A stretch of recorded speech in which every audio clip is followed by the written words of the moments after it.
1725 সালে জামখেদি চণ্ডী নামক গ্রামে তার জন্ম হয়। সেই সময় নারীদের কোনো শিক্ষার অধিকার ছিল না। পুত্রী আহিল্যাবাইকে পিতা নিজ গৃহে শিক্ষা ব্যবস্থা করান। একদিন রাজা মল্লাররাও চণ্ডীগ্রামের পথ দিয়ে যাচ্ছিলেন।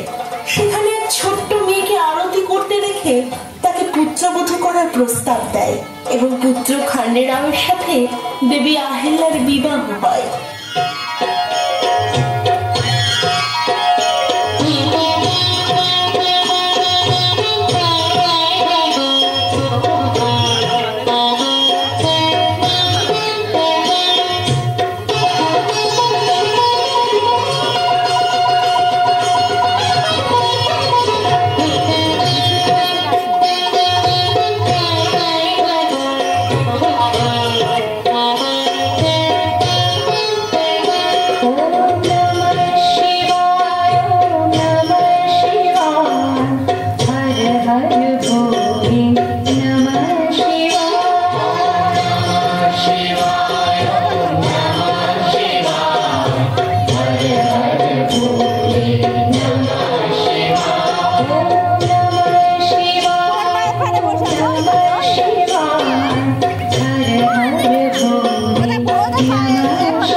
মৃত্যুর পর প্রথমত আহিল্যা সতী হতে চায়।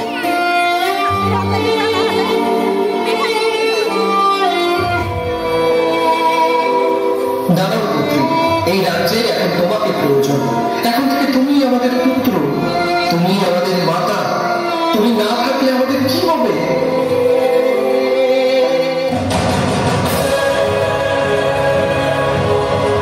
হঠাৎ একদিন তার শাসনকালে তার পুত্র মল্লাররাওয়ের রথে এক গাভী শাবকের মৃত্যু হয়। সে কথা রানীর কানে আসতে তিনি চিন্তিত হয়ে পড়েন।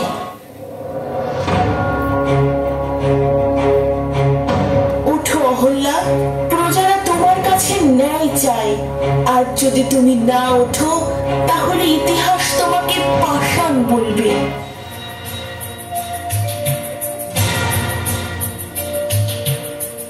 উঠো গো ভারত লক্ষ্মী, উঠো আজি জগত জনপূজা।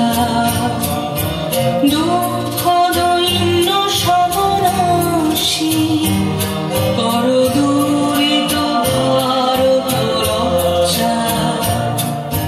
ছাড়ো ছাড়ো শত সজ্জা, কর সজ্জা পুনঃ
ফেলে দেওয়া হোক।